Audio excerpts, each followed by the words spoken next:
public. Alors, si la République démocratique du Congo semble à un pays démocratique, on devrait tout simplement respecter les principes démocratiques. Alors, si la RDC est comparée aux jungles, là, il faudrait comprendre qu'on peut voler l'argent et l'argent prend l'avion, se volatilise en Europe, on arrête les uns et les autres, tous sont innocents, mais l'argent ne pas retourner. On peut conserver l'intégrité territoriale de notre pays pendant que les gens qui en donnent les soucis ne se donnent presque pas. Là, il faudrait simplement comprendre que la République démocratique du Congo doit être un pays en voie de développement pendant que nous sommes en développement. Ce qui veut dire que le peuple congolais doit prendre conscience de ce que nous faisons et aussi les autorités compétentes semblent être oubliantes à ce qui se fait. Alors il faut comprendre que les Koulous ne peuvent se permettre de faire leurs lois et leurs constitutions pendant que la police nationale congolaise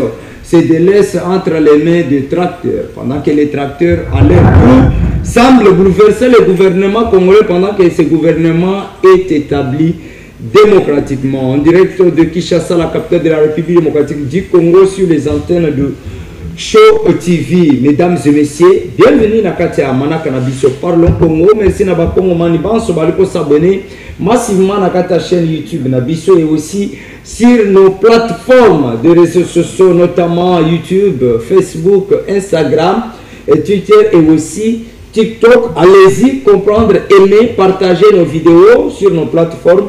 Ça nous fera énormément du bien. Tu peux si peu bandegnon sur Bazoami Bongo na Bunagana, Ruturu, Massissi, Goma, Bukavu, Bozoami na Congo profond. Nous sommes de cœur avec vous. Merci na Congo Mani Banso, Bazoami Bongo na Espace Grand Bandundu, Katanga, Grand Équateur ainsi que Grand Kassai. Nous sommes de cœur également avec vous. Merci na équipe non sur Zaliko sur le Bisso Simamassi. Na Show TV, merci na accompagnement, merci na soutien et aussi encadrement très professionnel. Tokobeta Masolo, ya Maïma le Kanaki na Washington entre Congo na Rwanda, mais nous tournons na Bissou Ezalaki Bongo Koyeba été.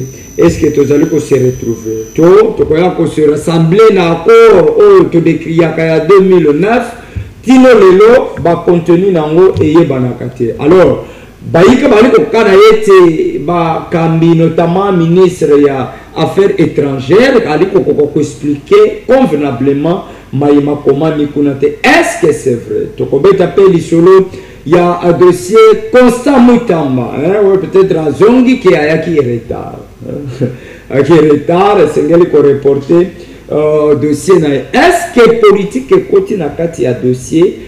Il y a détournement, présumé détournement, il y a 19 millions de dollars. Où ils ont qui dessiné la construction, il y a à prison na Kisangani. Eh bien, donc on peut taper le solo, il y a tracasserie routière dans la ville province de Kinshasa. Est-ce que le gouverneur, oh, bakendaki na lola babayoka kisoni? Mibali nyonso, le gouverneur nyonso ya mibali où va se retrouver na lola. Est-ce que bayoka kisoni liboso ya Fifi Masuka? Est-ce que Batamora qui peine à Makadam et à l'Alab? Il y a là Mituna. Eh bien, tu peux te solo, il y a Bosengi, il y a pardon, et pas à Joseph Kabila, na Corneille Nanga, oh, bah, évêque, bah, Sengi, na bango, et Sengele Baya Kosenga, pardon. Ce qu'on pardon, bah, Kosenga, et pas, bah, Nani, et puis, bah, Nani, bah, Kobongisi, Yango. Merci. Deux invités en attendant, monsieur Sazali, comme la bichon. Tozali bongo na mwana Congo David Ed, confrère journaliste. Oui, Benoît, merci beaucoup pour l'invitation. Déjà, je m'excuse parce que j'ai remarqué que je suis le moins habillé. Il fallait là, moi, il y a bien pour honorer plateau, mais la routine d'acoup en famille directement. Je me suis dit, il y a un retard. Bon, il faut répondre à l'invitation. Il y a Ndeko Benoît, merci beaucoup. Salutations à mon co-débatteur, ainsi que Bandekono sur Barotel Abisso na Bililingi. J'espère que Tokolobe la République sans fanatisme. Merci. Merci beaucoup. Tokolobe la République sans fanatisme. Yangonde Ali Koboma solo au Congo. Tozalipe elongo na Ndeko Serge Taboko Ali cadre na katia parti politique SID Yamana Congo Martin Fayulu. Mbote pe boye malam.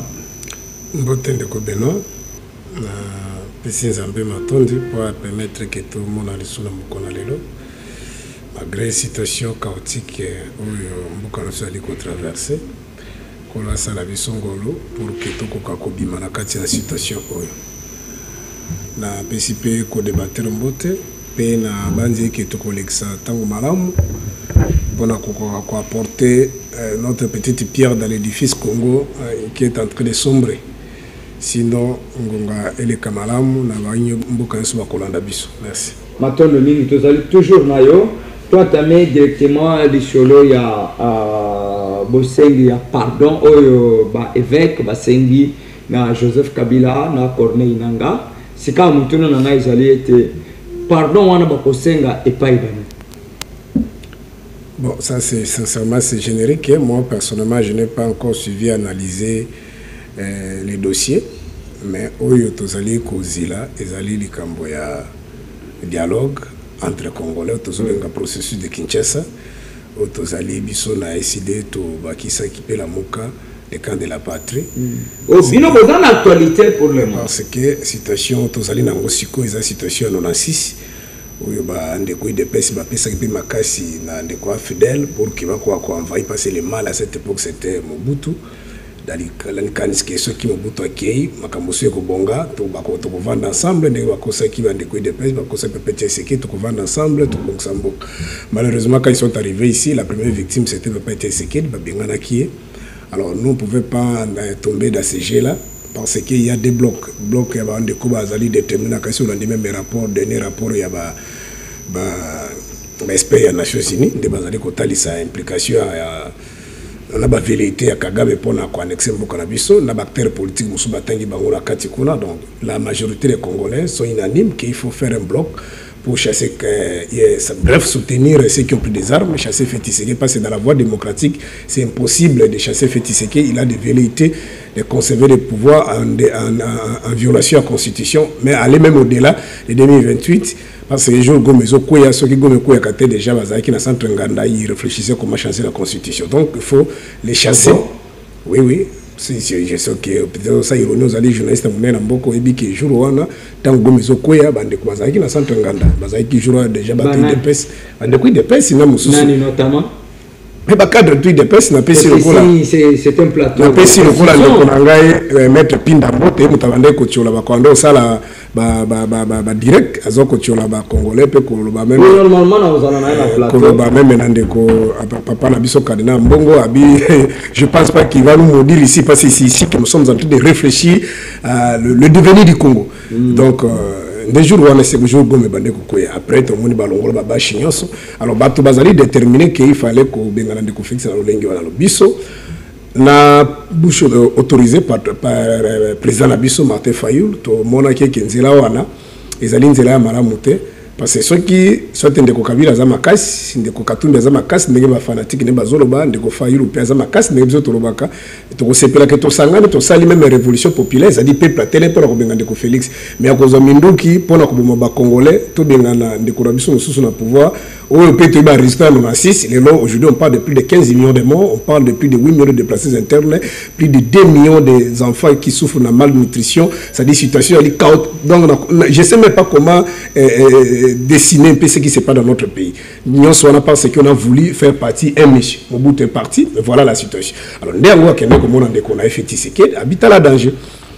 Ce qui est India, je crois, on ne vante pas la roue. On s'allume dans le c'est qu'on s'allume. Mais tout fan dans tout sangana. Les Congolais ne sont pas moniqués. Pour que ce qui peut dans l'hypothèse même plus loin, on pouvait dire que les autres Congolais qui n'avaient pas de Rwandais les autres, on pouvait même aller peut-être dans l'extrême et même accepter. Mais pour ça, il y a quand même schéma. Kagame na Museveni babatami na sima ba ko soutenir bango ba yawa ko ba marionnette après donc voilà biso to sema ki to zalana discours nyonso le camp de la patrie abandaki ko yebisa ba votaki ye koloba ete yende président légitimement élu et non Félix Tshisekedi discours tango akenda ki liboso yana. Bon, peut-être on a dit qu'ils allaient question en fait, ils attendent sous question au balandakayo. Ah oui, parce que tout le monde répondre parce que compatriotes, ils ont un maïel dans le cerveau, je pense pas qu'ils peuvent réfléchir dans ce cadre-là. na Congo, il y a ce qu'on appelle en psychologie la projection. C'est-à-dire, mon taïbi que soit qui écoute un président, à qui on soit un bon auto moussala. Mais il n'est pas question pour Fayoul. Ceux qui Congolais ont des informations, soit il a des preuves qu'il Fayoul t'a écouté avec Félix et qui va kende au Kaba. D'abord, même quand. La question pour Kaba, mais quand même qu'il Fayoul. Mais le discours n'a pas changé. Bon, il a fait. D'abord, on a répondre pour tous les même temps, on a fait ça avec on a pas écouté en église, avant qu'on ait fait ça, Fayoul a l'ongakuna, et pas pasteur dans la bosse en église, en gros, na Philadelphie. Et bande écoute na kuna, on va écouter on fait ça, bande kuna, on se comprend. Ce ne sont pas des ennemis. Et donc, Kabeli Bango, depuis la Genève, Félix a l'évacué option de poignarder les Congolais parce qu'on ne pouvait pas imaginer tout le monde peut être ce que la salle qui des décennies a tiré la tête pour renverser, pour récupérer l'impérium face à bateau Bazaki Namindo qui n'a imposé qui violence et topé, utiliser qui force pour maintenir le pouvoir. Et nous sommes décidés que tout ça en a bisoyoso parce qu'un peuple uni, tout ça là, un bloc où on est la fort pour déstabiliser bateau. Ça va imposer Mututo Benganaï. Mais pour éviter la magie de Félix n'a Kabouya. Na kabumba kanisa qui bango moko en plus tokeneko pour la présidence de la République tokeneko pour na kaka candidat et rien ne nous rassurer que candidat biso ko zala eli mais bango ba kende ko sala basala qui voilà ce que ça kaka pour que bango va se retrouver vraiment nous sommes désolés parce que pour avancer le comme côté place fait Kabila tika biso en 2018 dans les eux to reculer ma casse aujourd'hui le pays est parti aujourd'hui voilà ce qui se passe. Merci beaucoup peut-être moi je suis en train de rêver la province orientale là on doit préciser même ceux qui ont 10 mètres, c'est que les Congolais basés sur une boule Bounagan, ils ont occupé les barons dans l'étranger. Est-ce que vous imaginez les conséquences? Merci beaucoup. Serge Taboko, pourquoi il y a pas Ibali Kolobera ici, il y a mon Congo, Martin Fayoulou, mon Congo David, également Kenayo. Est-ce que vous pensez que quoi que Nanga, Kabila et consorts, Bakosenga Bolimbisi, réparation et Kozalate, est-ce que dialogue pensant, Serge Taboko Outi Koloba, est envisageable au Congo alors que Kobeta Masolo on a banon? Est-ce que le dialogue est envisageable au Congo? Le malheur, il y a des politiciens, Nabiso, population congolaise, il va déjà à l'épisode d'Yango, mais l'épisode d'Yango, on ne tire pas de leçons par rapport à ça. Quand on parle de dialogue, ce sont des épisodes d'une série télé que nous avions déjà vue. Mais malheureusement, attendant la rediffusion, donc tous les la car les mêmes erreurs. Déjà, s'il faut établir base, il n'existe aucune disposition constitutionnelle qui parle du dialogue. Et ça l'a raté. Bon, pour le diriger Mokaté dès son premier mandat jusqu'au deuxième, sans trouver un dialogue. Pourquoi le dialogue intervient alors que tu ne peux faire que 5 ans ou 10 ans au pays? Le dialogue intervient pourquoi? Parce qu'il y a des intérêts égoïstes. Pour normalement, il fallait aux élus, peu importe la manière aux élus, tu fais tes 5 ans. Tu renouvelles par exemple ton mandat, après tu fais le deuxième mandat et tu pars. Tant que on a dialogue, c'est parce que tout basa toujours un intérêt égoïste. Alors, ils ont un dialogue, ils ont la pardon à l'évêque, ils ont un anticonstitutionnel, donc irrégulier. Ah bon? Moi je suis désolé de voir, bon, on a envie de comprendre l'évêque, c'est peut-être, ils sont en train de considérer ceci comme sur un point évangélique, et nous ne sommes pas à l'église. Ici, c'est la politique. Non, vous voyez, c'est rebelle, que bon, évêque, pardon à la place Nayomoko, ça ne peut pas exister. C'est incohérent, illogique. Tu te réveilles un matin. Et puis, qui a cette habilité de demander pardon pour quiconque? Pourquoi les évêques peuvent demander pardon pour des rebelles? Ils ont été mandatés par qui? Non,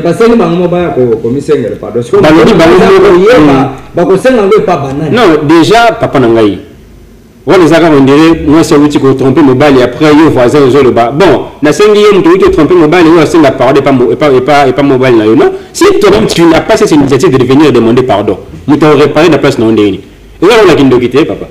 Moni kindoki, suka kindoki sala ata au sambeli ata au bondeli ata dini na mankamba. Ndoki soki na volonté na mwazana ana ida otikate bo sa musala punda. C'est-à-dire si quelqu'un, rebelle qu'il est, n'a pas du tout prévu, ni n'a pas envie de demander pardon, c'est inutile que toi tu puisses intercéder pour lui. Ou intercéder pour lui dans l'église. Autre chose, il y a les évêques, ils sont en train de considérer cette question comme si nous étions à l'église alors que c'est un politique. Autre chose, ce qui est une simulation de la pardon. Bon, nous prenons la pardon. Ce que nous on fait comment? En République démocratique du Congo, nous vivons les mêmes épisodes, mais on reprend toujours. De ce qu'on va faire. Pour la bango pardon, pour la bango moko na moko, pour la pierre tombale, pour dédommager la famille na bango en termes d'argent, ou bien pour kende. Qu'est-ce que toi tu vas donner en contrepartie de la vie de plusieurs Congolais que tu as pris? Voilà, c'est ça le problème. Messe d'action de grâce, c'est juste théorique. Et là, on est une rebelle, en contrepartie à bateau Bomi. Est-ce que vous pensez que les évêques... Tout ça, c'est... Alors, pour résumer, c'est au niveau de la faiblesse des institutions. Dont la première, le président Tshisekedi. Oh, le président le moins rigoureux on a monnaie na histoire en Boka. Avant tout comme on a dialogue, avant tout comme on a sango, avant tout comme on a changement à constitution. Pendant que Bounagan était déjà occupé, il fallait régler ce problème de manière armée. N'a pas ça l'exemple de Benoît. Moi les Kamba Congo, les Angola les Kamba Angola, ce n'est pas du nouveau sous le soleil. Deux Santos avaient rencontré un tel problème. Azaki pena rebelle na makasi comme on est savimbi. Une véritable diplomatie agissante. Et j'attends yemora remarqué que les États-Unis, tatali que les alia demi-tour, alia kota savimbi na ba diamant na ba or, alia kota Santos na pétrole. La solution diplomatique qui pouvait être trouvée c'est quoi? Aller aux États-Unis, koyebisaye, yawo gérer Angola, yawo gérer ba minerai Angola, mais débarrasse-moi de ces rebelles pour que mon pays retrouve la paix. Une manière de se débarrasser du rebelle, c'est le tuer. Normalement, déjà à partir de la prise de Rutshuru, le président Tshisekedi devrait organiser l'armée de telle sorte que nous puissions bouter hors du territoire l'ennemi. Alors, ceux qui te le disent, pour répondre maintenant à ta question, parce que je suis en train de chuter, est-ce que le dialogue en c'est possible? Maintenant, il y a qui maloba interpellation, il y a bon, professeur Chilumbu. J'ai déjà du mal à l'appeler professeur. Non, j'ai déjà du mal à l'appeler professeur par rapport à Naba Marambazo Loba. C'est grave. Moi, je pense qu'en tout cas, il faut un peu faire honneur à titre et à professeur. Comment un professeur d'université peut-il déclarer que le président de la République, à FCC, ça ne compte pas, il faut te bander la compter à zéro.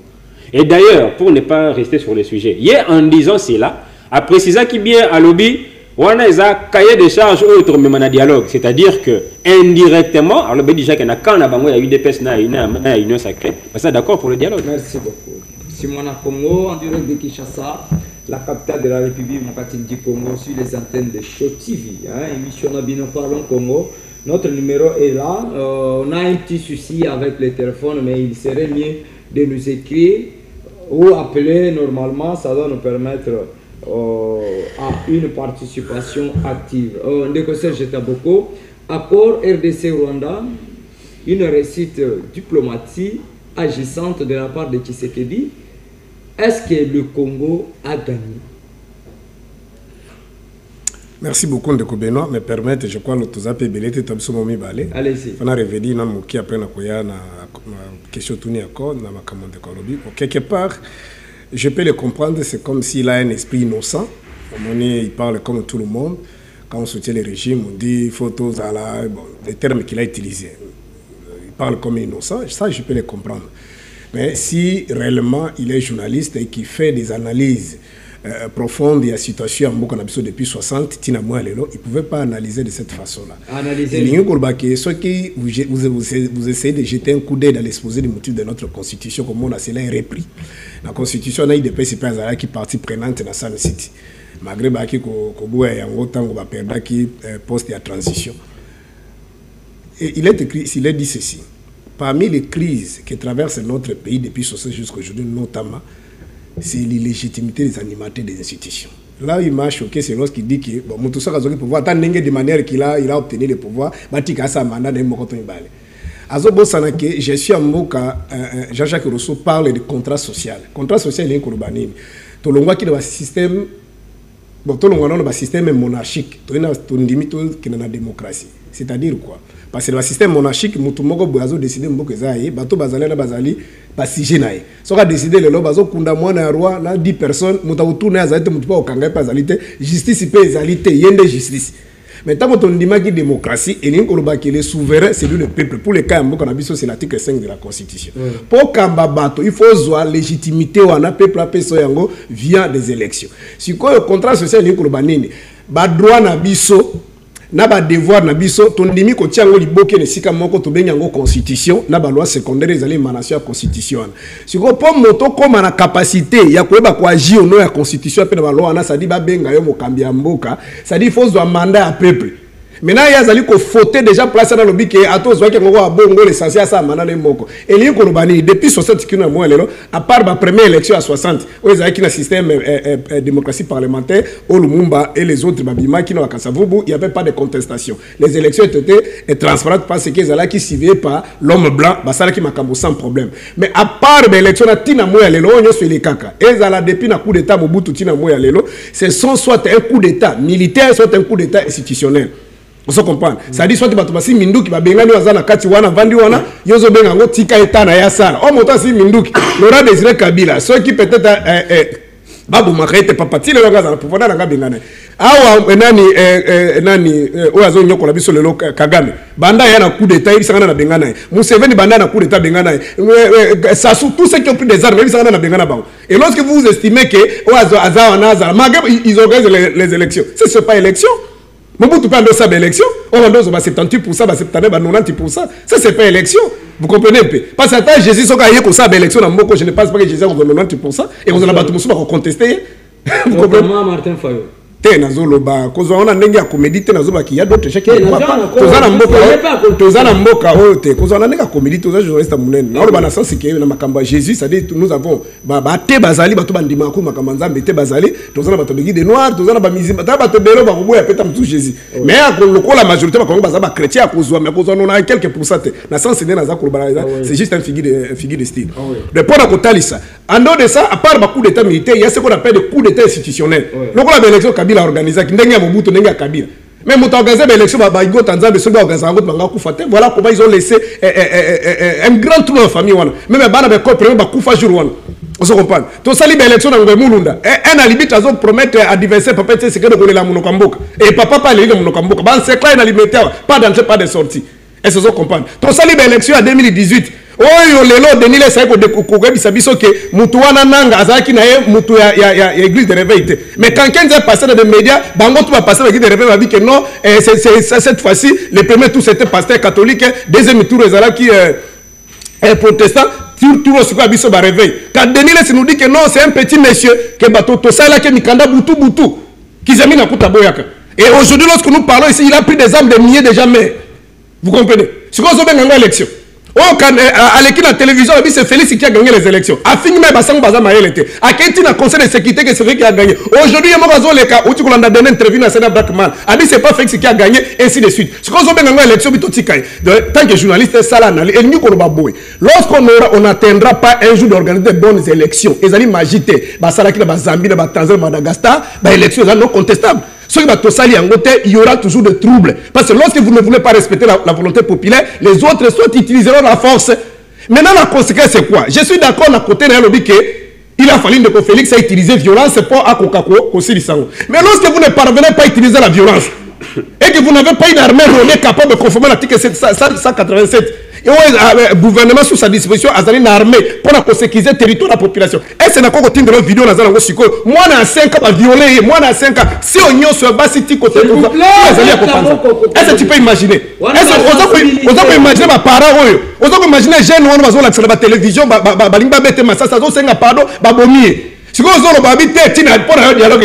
moment où le gouvernement n'est pas capable de mettre fin à ce qui se passe. Alors, je ne sais pas qu'est-ce que vous pensez. En 2028, il faut organiser les élections. Une partie du territoire est occupée. Il y a des recensement au sein de Manengeni. Arrondement au sein de Manengeni. Ce qu'on a en 2028, on a fait ça, ou soit vous analysez comme superficiellement, c'est pourquoi je dis que peut-être il est innocent. La situation est chaotique. Et le monde entier vous dit vous ne devez pas, c'est qu'on n'a pas une armée capable de mettre fin à Makambo. Beaucoup plus pour contenir la situation. Il y a des gens qui ont été en train de négocier bango te tiba ko yawa bakatanga loboko soki sangane koi mais Mobutu est parti donc pour la makambona et là comme sous lobaki peut-être le cause de la pression na cause on a deuxième volet pour analyser parce que je peux pas laisser ça moi c'est un homme de Dieu les enseignements là là moi je suis passé je combat babilo ko na nyoso ko lobaki sorcellerie et longo kaka soki moto mo ka ndimi ko tika non ça c'est un faux enseignement sorcellerie ezali c'est un esprit. Donc, pour débarrasser l'esprit aux Anakati Yandak, il faut avoir un esprit supérieur aux Anamakas qui peut se débarrasser d'un esprit aux Moussous Izali. Donc, ce qui montent Azali, parce que par exemple, nous avons des actes que l'homme commet et ça a dévolé. Il y a d'autres actes que l'homme commet par rapport à la difficulté, c'est-à-dire des situations sociales. Moi, par exemple, nous avons Yibi. À Yibi, tu pas un mais pas Nzala. C'est comme toi, ceux qui vont resserrer, vont payer, vont payer, vont payer, conditions à côté de Yiba. Mais ça n'a pas Moussous Izali pour Nzala. Et ça, Kouyiba, parce que Azali a animé le mauvais esprit. Ça dit pas mon temps à Kouyiba, il faut que Missa Molimona. Si comme mon temps Missa Molimona, il doit avoir un esprit supérieur. Alors, ceux qui sont là, enseignement, Batia Kandekoke, Ndoki, Patika Kindoki, il faut qu'il y ait Mokatika Kindoki. Donc, ça, c'est un faux enseignement. Accord RDC Rwanda, je crois, la bouche autorisée avait déjà pris position. Nous prenons acte. Alors, dans le sens positif que cet accord peut produire. Parce qu'on parle déjà de l'accord de paix. Ce qui tokozwa moi sans mot na ya paix ndenge bande ko bali ko nyokwama et permettre biso to ko vendre ensemble to bon sambo kana biso, c'est une très bonne chose. Maintenant, si vous allez maintenant dans les fonds, cet accord est allé en défaveur na mboka na biso, c'est-à-dire ba les mes ali mi balé on a ko kena moko. C'est ce que par exemple na point 6. Ah ouais. Point 6 il y a accord oyo. Aujourd'hui aujourd'hui na premier point au bazolo makambo intégration bilatérale ndeko idée ya régime ndeko Félix Zakini idée na bango Zakini qui baza ko agresser biso ba créer pas une grande puissance asunga biso en échange avec ba potentialité soli nango pour to mettre fin la situation. Mais Trump à la muka habité tete bongote abengi criminel abengi moto ali ko boma biso bo va ensemble boyoka naye siko na po bazolo makambo ya gestion ba minerai na biso ya ba patrimoine. C'est la principale question. Ce qui est vrai biso Congo peut-être réponse maman ministre affaires étrangères a banga ko répondre Louis France ezalaki to perdre sur le plan de souveraineté na biso. Pour l'année parce que Sokolingi, il faut me laisser l'état pour expliciter ça. Ça dit souveraineté d'abord, il y a le principe, il y a capacité à agir sans autorisation à tout. Ça dit il y a la capacité à décider. Et dans la démocratie, pour le cas Congo, il y a repris l'article 5 de la Constitution. Ça dit le peuple qui est le souverain, après si il y a un groupe à bateau bali kamba. Ça dit basé na pouvoir conformément à l'article 9 de la Constitution, il y a que gérer, il y a que la suprématie, na autorité, na autozobenga souveraineté likolo ba minerai na biso, ils allent na sol, na sous-sol, aérien et ainsi de suite. Si le pays étranger a un accord bilatéral, parce qu'un accord commercial bilatéral, c'est une question de bonne foi. Par les Asiatiques, les anglophones, gagnent. Yo na nini, ngana na nini. Mais mutuala muke habité, toko gérer ba minéraux wana pour que ngaipe médiateur na ko se retrouver parce que ceux qui nezalité ngana kuya te. Si ko eloko ya suka, o place inde gouvernement à travers ba signataire ba sali potopoto ezali côté ya kolobake bandimi e bandaki déjà na Angola. Ndeko kulutu bemba na Christophe Lutondo la bakenda kuna balobike ba ko régler problème ya FDL. Ndeko nangai tika c'est très important. Limbisa ezali bato bana pouvoir lokola natola koloba yango bakaka to gagner. Akobaka to gagner. Tika na expliquer dans une minute. Ça dit depuis ba FDL rwanda lingi koloba nini surtout bilenge babota milelo. Ezali ba rebelle ou soit bande ko ba utu. Oyo Kagame na baninga ne baka ko sala bango guerre. Bakimaka na bato ya gouvernement na ba militaire na ba police ba secteur sécurité bakimaka banga bakaki na ngambo na biso. Une partie va se constituer qui peut bakende selo Kagame bakende ko récupérer pouvoir na mboka na bango depuis 94 kino na moya lelo attendre que moko ta kufa na Rwanda ki ba fidèle babomi kuna. Merci. Mais Kagame ro bakaka bango bazali kuna sikoyo bande ko wana bazani na carte d'identité rwandaise bazani na Congo pe carte depuis mobutu ke na carte d'identité za la kate sikoyo bo identifier bango ndenge nini batuni sikoyo batuni ministre rwandais des affaires étrangères a signé accord batuni na Jeune Afrique na journaliste wana bi mais ces gens là se trouvent maintenant dans la partie occupée par les rebelles. Non, ils sont au sein de l'armée. C'est-à-dire c'est le Rwandais tous les militaires na biso ça même bato pesa Kagame yemoka bomela biso plus loin encore bon je sais pas ce qui tu as livré à Bazol Babike 95 000 FDL bazana armée oh musu tabisa biso ki armée zali 120 000 si ko c'est aussi 95 000 to bombi bango nyos mais to tika la kombe si ko yebisa ngai to régler problème bango ndeni. Merci mon Congo Congo. Ah, oui, normalement, je dois passer de cette façon-là. Où est-ce que vous avez balle réelle et malamu? Eh, balle, t'es, n'a l'obéna dingue ma belle. Bon. Non, non, le gouvernement non ça m'a l'obéna. Tout le monde. Alors, mutuna yali ete na accord wana par rapport ya minéré na biso yebisa ba yimboka Congo e gagné nini Congo e perdre pe nini Rwanda gagné nini Rwanda peut a perdu nini la kati ya dossier ya minéré, c'est là qu'il y a la guerre. Ma question est bien pour nous reposer Madame Wagner, hein? C'est une bonne chose, ça va la répondre. Si on a répondu un peu dans le incident à lobby, on a remarqué juste avec beaucoup de tristesse qu'il ne m'a pas bien compris, alors il a insinué la déduction. Première déduction, Ngai n'a affirmé que attends, tu as dit carabon autotikaye. Vous avez dit. S'il vous plaît. J'ai noté ça. S'il vous plaît. Avec tout le respect. S'il vous plaît.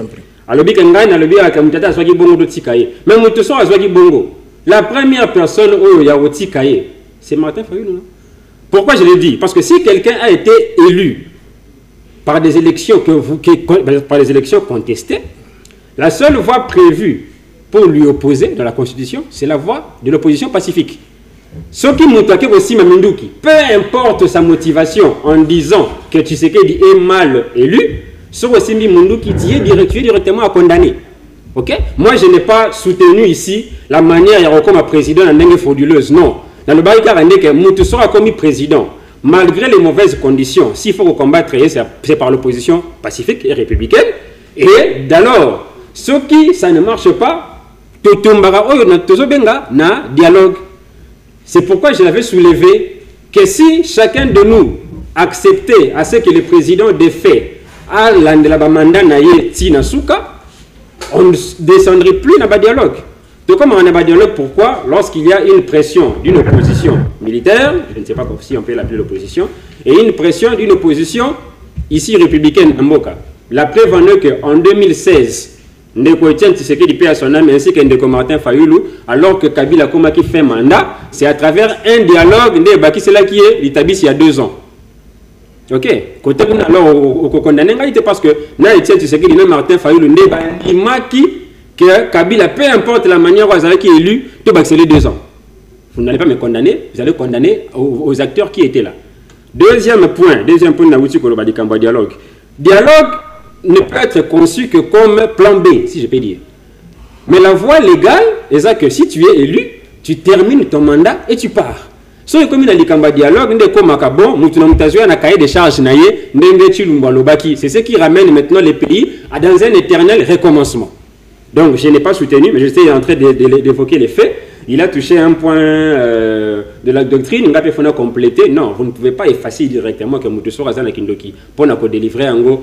Il ne peut qu'y avoir un esprit supérieur. Non, il n'y a pas de problème, nous lisons tous la Bible. Il doit y avoir un esprit différemment de nous. Non, ne touchez pas, mais ouais. Pardon. Non, nous lisons tous la Bible, sauf que d'autres maintenant ont une mission du sacerdoce. Nous lisons tous la Bible. C'est ça la différence. Ok, mais ce n'est pas au niveau de la lecture. Il a parlé de l'esprit supérieur, bien sûr. Il doit y avoir un esprit supérieur pour délivrer quelqu'un. Mais vous verrez que même dans la Bible, dans beaucoup de cas, que ce soit dans un cas négatif ou positif, négatif auprès d'un démon, comme Légion par exemple, c'était son souhait. Celui qui est positif, c'est-à-dire qu'un acte de guérison, tu verras que le Seigneur disait souvent, ta foi t'a sauvé. C'est-à-dire que l'acte de guérison dont tu veux être bénéficiaire, ça commence d'abord par ton souhait à reconnaître que oui, c'est lui qui est devant moi a la possibilité de me sauver. C'est-à-dire que ceux qui ont mis aux apôtres la pardonner, ça n'a rien à voir. L'accord, bon, nous allons toujours l'habitude, en tant qu'analyste, voir les bons côtés et les mauvais côtés des choses. Donc, il y a accord nous c'est bien ou bien accord nous c'est bien, ça ne sera pas objectif. Moi je pense que de mon côté, quand on pose une question, il y a des bons côtés et il y a des mauvais côtés. Mais le problème c'est que la population ainsi que les acteurs politiques nous sommes tellement trempés dans le fanatisme que nous avons en majorité à Goloba, nous c'est bien, ou à en opposition à Goloba, nous c'est bien. Et pourtant ce n'est pas ça. Il y a ce que nous avions gagné, ce que nous avons perdu. Qu'est-ce que nous avons gagné? Moi je peux comparer cela. On va comparer accord au cas là. Papier à Moutazo que comparer Paris Foot. C'est comparable. Moutazo que comparer à Zalarana 3 étapes. Est-ce que lié à une entreprise à Paris Foot? Et Zalara premièrement le slogan promotionnel. Slogan promotionnel à titre nango est accord de paix.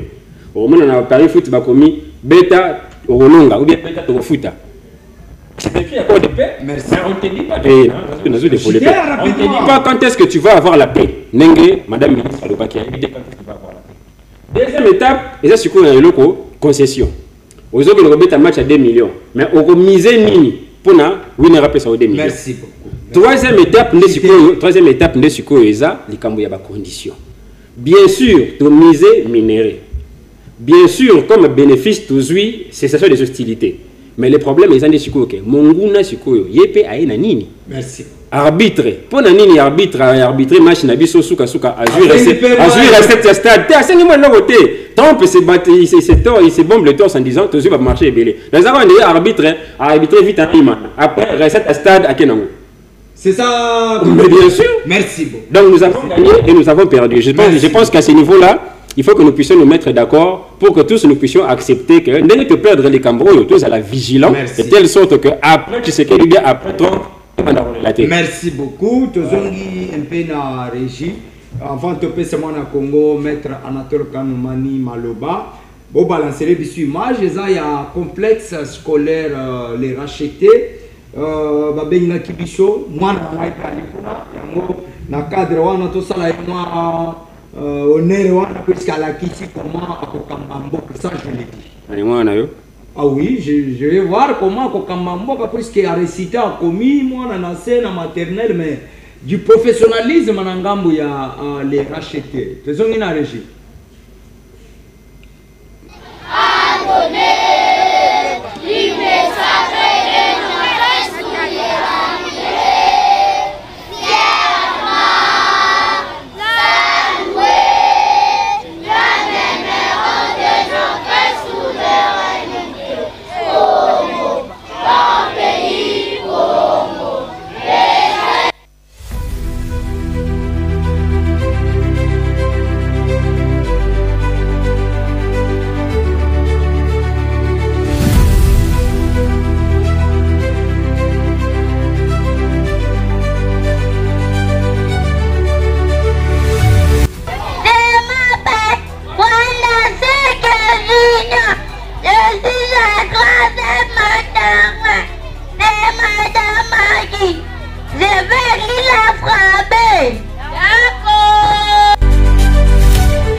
Je suis le préfet du complexe scolaire les racheter D. Pourquoi je dis les racheter D? Pourquoi? Parce qu'au sein de racheter, nous avons 3 écoles. Nous avons les racheter 1, les racheter 2, les racheter 3, ainsi de suite. Moi ici, à présent, je représente l'école les racheter D. Cette journée marque la clôture de la fin de l'année scolaire. Comme prévoit le calendrier, à la fin de chaque année, l'école doit organiser une manifestation pour la clôture. C'est ainsi que nous avons organisé cette manifestation qui répond aux normes. C'est-à-dire nous sommes à la fin de l'année scolaire, c'est pourquoi nous avons organisé cette manifestation. Au sein de notre école, les RHTD, nous organisons plusieurs options. Nous avons l'option mécanique générale, nous avons l'option électricité, nous avons l'option la construction, nous avons la pédagogie, l'option scientifique, la poupée couture et d'autres options que nous envisageons comme la sociale qui va intervenir l'année prochaine. Alors, sur ce, je lance un message particulièrement aux parents de notre contrée, dans la commune de Ngalema, puisque l'école se situe dans la commune de Ngalema. Mais cela n'empêche que d'autres parents de d'autres communes peuvent aussi nous faire confiance en envoyant leurs enfants ici. Puisque ici, vraiment, nous martelons sur la qualité, la bonne qualité de la pédagogie. Ici, c'est la pédagogie qui prime. À ce qu'on... Voilà, wana solo bomoni malekana kikuna honneur ya enseignement mutu moko ayebisi ngai kasi yo oza mopanzi sango mpo nini otindi bana na gratuité te kotinda bana na école privée eza kodépendre na gouvernement congolais te eza kodépendre nde na volonté ya tata na lolenga azolinga kooriente bana na yo Donc ce qui est au que moi on a eu à la bonne, et bien que au bon côté d'ailleurs la gratuité au côté d'ailleurs dans l'école privée, mais yo mo kondo ko ça le choix pour un total avenir na ye. Nazo créer avenir ya o ya ngai, yo peut créer avenir ya o ya yo. Ils appellent le soum ko le bon Serge Taboko aza passeur. Akoyo c'est les choix na ngai, yo peut bundana. Ozana mbo na ngote ya do potana kaka, mais ceci moi nazo éducation ya malunga. Ça c'est très important. Maître Anatole Karman, je rappelle qu'il est le président national de la structure Yoka Base, structure associative à l'IDPS Tshisekedi. Hier, Ali ko soutenir Moutonaï Tokoye Baye. Boni, moi, na Congo Peboye Bala. Bon, merci beaucoup, Passango Benoît. Merci pour l'invitation. Na esengo mingi ya koya ba liboso na plateau ya kitoko ya show télévision. Ouais. On appelle ici numéro ya chaîne oyo. Le pasteur va kabudu aller sambote sikazali. Na mona re musika penda na ye komona penda que asali ko malonga opé ils na kana ye. Et aussi on appelle ici ko bater na plateau ça Taboko et on ngai awa. David frère journaliste Mbote sans oublier deux bisous ballon la secrétaire général de la partie de PES. Et aussi Augustin Kabouya. Augustin Kabouya. Secrétaire général de la partie T. C'est depuis le 11 août 2024 par gagné la partie. Donc parce que le rôle la Sikawana. Au Boka Congo la yo Kabouya secrétaire général de Lokuta au Sambulu. Au Yabiso Azawana za deux bisous ballon là.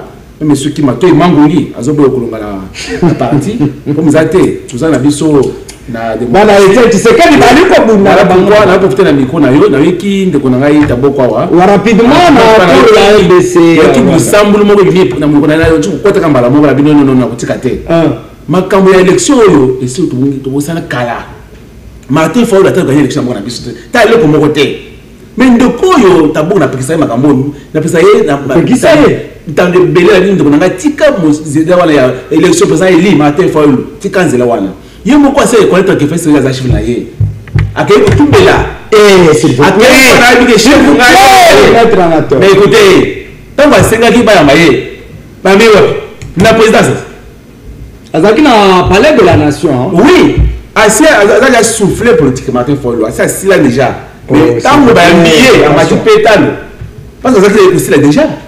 Mais ndeko Taboko aye na plateau président eli azo 5% pamba même conseil mo tabaleki na voix conseil mo tazaki liboso na ye pour dire qu'en tout cas ndeko tika nzela wana ya libunga écoutez président eli bana ba ko se confier na ndako que muto wazala eli za Martin Fayulu azaki na deuxième azaki quatrième voilà pourquoi tika nzela wana Martin Fayulu bato ou toi ça peut mais cela est déjà cala.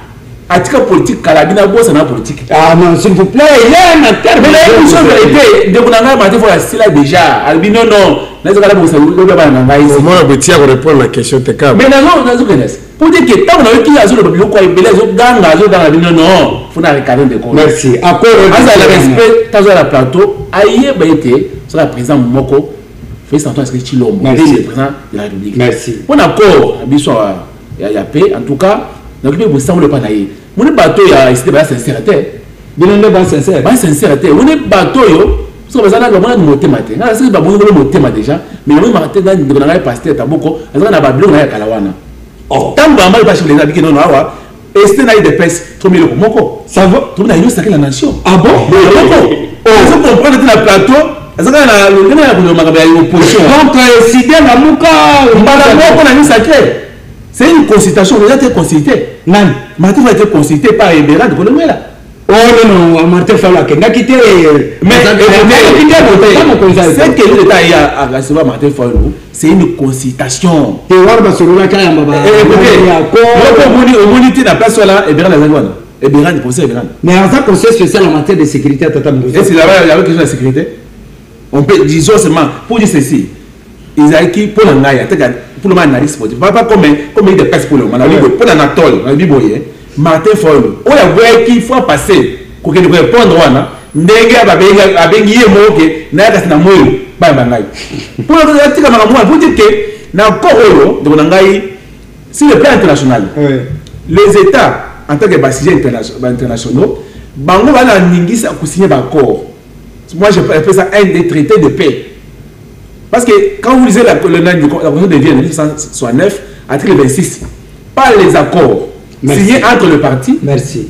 On dit les partis, par exemple, les États de bonne foi. Il y a moins de que les Congo, les pays africains, c'est pas encore là. Et pour dire ceci, d'accord, rapidement, vous venez en retard. D'accord, c'est pas comme un contrat léoné. Le parti va gagner. Non. Quand on vient, il y a un parti qui a gagné, ou il pas gagné. Mais c'est quoi par rapport à minerai? Biso to gagner minerai nini na Rwanda pour Rwanda azalpe na part na kati ya Congo. Ndeko na ngai Benoît je aussi prendre. Vous savez na mboka na biso prendre ma pays moko on dit scandale géologique. Donc ça ba minerai belé. Depuis tel mois ça nango. Mboya na mbula ça fait plus de 30 ans. Na F faisons le matin au soir. À cause de minerai wana. À quoi bon de garder les minéraux wana. Ah c'est pique voilà ça dit que tout moka. Na biboye. C'est qui moka. Na biboye lokana ndo na ngai. Non, je ne sais pas na zo bataka mettre na. Ça c'est parlons que na biboye. En tant que Congolais, toutes les questions sont autorisées. Vous avez laissé les minéraux là. Oui. Oui. Tout le monde va y parler à Boutou. Ah, il va abonner. Batazo pour bateau. Alors l'autorité de l'État. Je n'ai pas cité ce alors. Allez-y. À quoi bon de laisser les minéraux dans le soir? Sans que la Boutou et que ceux qui n'ont encore Rwanda. Parce que vous avez le bateau, vous avez na Rwanda bazo ndambo biso pe l'appel et c'est tabou est-ce qu'on a de vous dit ceci oui on l'appelle Rwanda tol j'ai dit ce qui n'a encore Rwanda là on va dire que Rwanda très azo moi minerai muke pour na après biso qui bien na libena ni ngai mettre en tol pour na banga bazo souffrir na est na bukavu na bunangana na zone dima voilà sika na tuna yo oui minerai bi yo lobi que non puisque 30 ans ba ko kufa Kagame c'est là yo ali koboma pour la pewana to pesa wana mwandambo ya minere na bibite que to pesa na bisoki que na wana to bien aussi na le mama la minérale mais à quoi bon de garder les minéraux bazo alter ce qu'il y a un accord parce que quand on prend les minéraux donc nous aussi on a aussi un retour si on va gagner merci parce que quand on a compte à minéraux na Rwanda ko le gagner écoutez le Congo même ceux qui ont gagné été, mais écoutez, mais ceux qui ont gagné été, mais dis-moi, au nom d'intérêt général, la paix va régner à l'Est. Alors, un jour, j'ai vu Kabila, tant qu'on continue à comment, il n'entre pas au Rwanda. Ceux qui sont au Rwanda, le que Kabila est au côté de Rwanda, on a le port, on a sous-sauté. Kabila fait pour moi. Ceux qui sont nanga côté nanga na ba biso ba côté na niveau Rwanda na ba pays voisin. Ceux qui va payer ba descendre non trop c'est trop. Le Congo c'est un partenaire sincère, honnête. Tout ça, il faut que tout ça, là, tout ça, on est d'accord, tout ça, qui m'a libéré là. Donc, ceux qui est est son boca, qui n'est côté, 100%, même ceux qui vont jouer par minerai wana. Mais un jour, contrat wana, c'est comme ce serait respecté. Merci. Mais le pays sera respecté au niveau de merci. Donc, c'est-à-dire, tout le banabayo, le baké, il de baisse, et qu'on gérer mboka te, et tiki mboka na ne mettez pas ma rubaou dans le biboye. Biboye, encore wana ba tiki mboka, na ba minéré. Moi, na le biboye, on a la paix. Ce qui, parce que alors, depuis lors, je vais te dire, est-ce que nous Rwanda ba voter na mboka na biboye? Chita ba élection. Na singi boye. On a des cas base à Sengi que tout boss na ba élection na mboka na biso pour le moment. Mboka na biso na biboye. Ngai yo ka base. Biso na biso c'est ça région na biso. To le bien ya ko yo ka pe base to pesi fachi béton 10 ans ya bonus. Des tout ça des mandats yo ka base tu sais pouvoir. Biso to destin to les aba congolais attention. Alors on la sénature là niveau ya Genève, on a attiré la Ndaka la matin, il faut lutter. Bon, s'il vous plaît, donc, s'il vous plaît, ça c'est pas le Congo. Non. Martin Fayulu en Ndaka la tête. S'il vous plaît, non, s'il vous plaît, s'il vous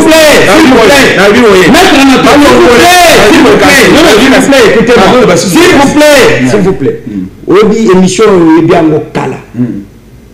Na boya kakusala o bato basalaka. S'il vous plaît, suivez-moi. Naboya kosala bato basalaka na ba plateau mususu. Ici on parle que du Congo. Ya mo mona naboya kolata ba veste puisque tu zali ya moteur na boko lata kito na chetoge. retirer Martin Fayulu. Na le biboy. Non, s'il vous plaît, retirez ton dépôt. Na le biboy. Na bité Martin Dakal local na biso kolia. Non, c'est pas ça. Écoute, s'il vous plaît, vous retirez la biboy. Na biboy. Surtout au moni biso boyaki na yoka base. To bete Martin a la popularité. Aza mon la politique. Ba le ressentir na ye fatiaki na élection wana. Parce que vous savez que bateau va reprocher Bokate. Merci. Mais biso Fatih.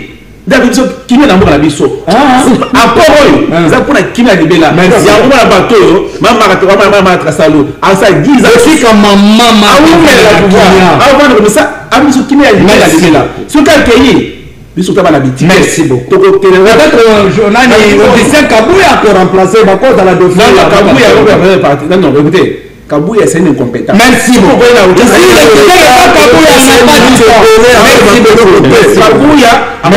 Merci beaucoup. À cause de la paix, le de faire, il fait des merci.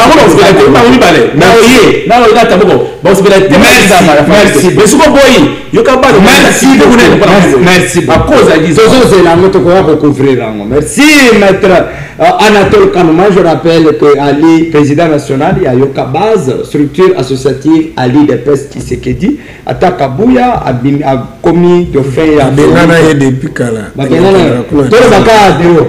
merci beaucoup. Une minute, sujet à Souka, puisque l'émission a été commis dans Souka. Bon,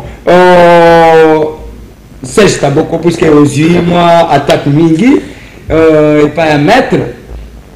Votre dernier mot, mais la Katiwana, je suis en ville province de Kinshasa, tracasserie partout. C'était une gestion chaotique. Tu as dit que ça n'a pas été comme on a sous son âne, Bossane Combo. Daniel Bumba. Comme on a dit,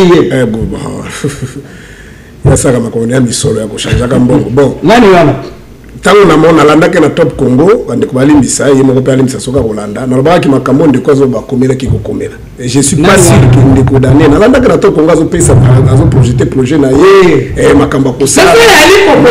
Dès que tomber dans la va fonctionner à ville à Kinshasa. C'est-à-dire ma salle à Kanaba division tout ça va salir. Banda moi déjà metti le foutama na hôtel ma prime one.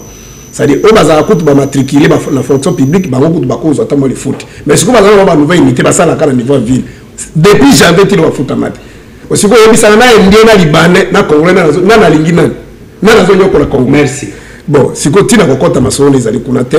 Donc ya zane wana ba cheki bon, asa atana ye. Na cheki. Tika ngara mu makambo tu. Mais question c'est ça ba yimbo na cheki. Pour ba yebo puisque Daniel azaka voter. Dans sa mot provincial. Yo mona kata mitu kande ko Kabouya lobaka tout ça même partout ba motivation. Tu vas vers lobaki motivation. Non, s'il vous plaît. Non, et ça a dernier mot. Non, et ça dernier mot. S'il vous plaît. Il y a dernier mot. Bon, c'est pas vraiment d'intervention de comment c'est que moi je le condamne pas, mais je trouve qu'il est innocent. La réflexion là. Mais le coup la Makamba sujet à Bonzambe, bon, avec beaucoup de respect, malheureusement on n'a pas assez de temps. Ce que tu as par exemple dans Matthieu chapitre 12, partant du verset 28, ici dans Véné. Alors, il faudrait que ceux qui s'approchent de l'éternel ou de Dieu croient que Dieu existe et il est rémunérateur. Ça ne donne pas d'abord de la foi. Et quand il finit d'expliciter, de parler sur la foi, il dit qu'il faudrait que ceux qui s'approchent de Dieu croient que Dieu existe et qu'il est le rémunérateur de ceux qui les cherchent. Merci. Mais là, qui a foi, il est c'est-à-dire, pour toi, il faut croire dans le messager. On dit que messager a zoluba, c'est pourquoi Jésus a dit que par exemple, dans Marc chapitre 9, qui papa je crois, et puis le petit babon répond à quitter. Merci. Jésus, bon, merci. S'il vous plaît. C'est-à-dire, il faut que le ban est moto est pas naïe. Au moins, par exemple, on branamiste. Si on est à pape, abondé pour la kubika, parce que branamiste, à mon avis, pas représentant Satan. Vous comprenez? Le roi ne faut pas monter tout à bon pour naïe. Mais si on se moment catholique, à table aussi ça, le soir prier pour la kubika, parce que à zone développer foi, c'est pourquoi Jésus a demandé au Bakaki, et ça, les Makokana merci, merci, la personne a raison. C'est donc, par rapport à Makamon de Konanga, Natola Lubi, il y a quand même ça comme na TV. On a dit, ami de Félix, Kagame, ami nae. Pour mettre la Embaka, Yona no Buya Kagame, Embaka de Fayou. Wana Bemba, na Katou, Bati, région de Félix, Yona no Buya Kagame, Kagame, Babu. Au terrain de l'interview, Benga Keko Benga, Zwelok. Donc, nous sommes tous constant. On se comprend. Mais si tu as le balisson, tu as le awa, mboka zokene. Yo dans le Facebook, on avion télé bokena goma. Bokena bukavu télé peut être de parti. On a qui gouvernement et tout le monde zolera. Abi débat que ça m'a qui kuna il a peur que ça le makoto. Donc mais sans soina akeko mona ndikunaye. Akeko mona te penso musala. Papa peut c'est que l'État n'a pas mona par exemple amona lora désiré quand ça va bengana kama banga bakutana wapi Kalorane Koutaboua, Kabila gagnera l'élection, mais tu sais ce qu'on a Koutanaï. Ne pensez pas que Foro est allé là-bas pour chercher un boulot. À Zouambongo, Ndeko Félix, la respect tous nos Aranaïens, qui a bandé au Faden, à Vakuto, à Aza. Faden est tombé dans l'élection en 2006. Merci. Abandon qui est Kouna, la campagne pour passer ce qu'il a 2006. Fayou l'a mis des moyens pour ne pas dire pour passer le tableau. Il y a pas qui t'a envoyé. Vous allez gâter. Maintenant, la respect mine de tout le monde, c'est tout le monde pour un mot. Je comprends de quoi c'est tout le j'ai aimé sur l'intervention. Le problème est que tu brader souveraineté na biso mais makambo robi c'est grave ce bazolade abibo ba minera to fara ko sa kamela ata soki bazwa pesa so kimia ngozo pesa nani o Kagame na mutu na ye yaza na besoin yi Kagame na besoin so partout oriental so ba kati la merci et alors baki na Benin alobi so tant basaki ko de Berlin parti à Rwanda ko na besoin récupérer ba minéraux et à côté Kabino te so vous allez imiter to créer une force interne n'était pas ce qu'un peuple uni il est plus puissant que n'importe quel bombe atomique yeba que nous aurons que des yeux pour plaire parce que na veste wana ko kima na sasa merci ya ko kima damu yimbo ka ko ingela ata na kaba kama wakendo ko vendre merci c'est la juma ata na bandu lako baba na biso tu merci akoya o ida ka buya zela ko kuna bande merci soki na kaba kama maboya ke ata na grand na ko bemba ina ndako merci bon voilà ko David 30 secondes minutes na biso ici OK 30 secondes ndeko Benoît j'espère que mon représentant ici déplace à Zali Awa j'espère que le président national n'a parti va se rendre compte auprès de qui Baki Kosangana parce que lui quand ça va capoter ils ont des militants ça va la féliciter la Kabila la Katou la Katou signé avril oui mais temps on va y parler ndeko Benoît qui déclaration est invité na yo les gens vont la yo bali moi aussi na mbongo vous autres on peut ça il y a pas de problème vous c'est là voisin hier il a d'ailleurs moi je ça na ile hotel ça va dire sur moi aussi non là ça na ile hotel c'est ma femme moi je papa ça moi c'est la vie il est le minéré voilà c'est le salon on peut ça na ile hotel tout ça va payer n'existe pas d'après les forces régaliennes et les attributions régaliennes de l'État, ils ont protégé lui par rapport aux voisins, papa. Ceux qui ont le voyage, ils ont 500 voyages. On a dit qu'on a clôturé tout le monde à sécurité, c'est là. Sans le pan, on dit que côté Mouibi, côté Kounouna, on a la Katikati. Avant de voyager, tu as mis un matin, ça va. Les problèmes que nous avons aujourd'hui, dialogue. On a parlé d'un rebelle, accord de paix, tout ça, c'est parce qu'il y a eu un président voté, mais qui n'a pas été capable de sécuriser le Congolais. Merci. Vous voyez? C'est pourquoi les gars, retirer la signature de Genève. Normalement, on va retirer la signature. Merci. Bon, nous allons retirer. Merci beaucoup. Rapidement, dans le secondes. Vous savez,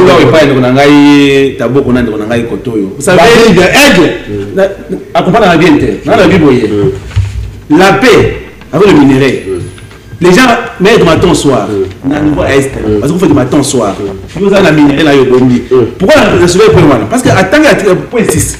Le plan de l'économie, tout ça.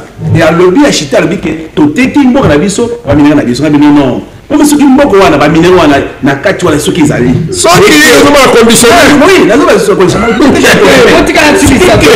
minéraux na biso wana, c'est très important que la vie à battre.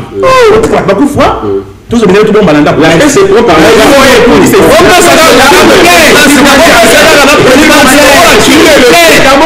S'il vous plaît. Félix a précédé au président aussi.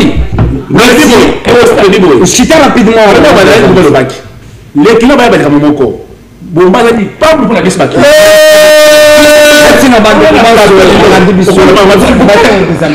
Non, non, pas de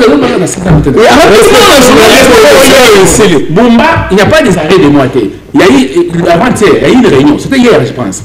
On va payer par fonctionnaire administratif. Il y en a aussi 3 mois. Merci.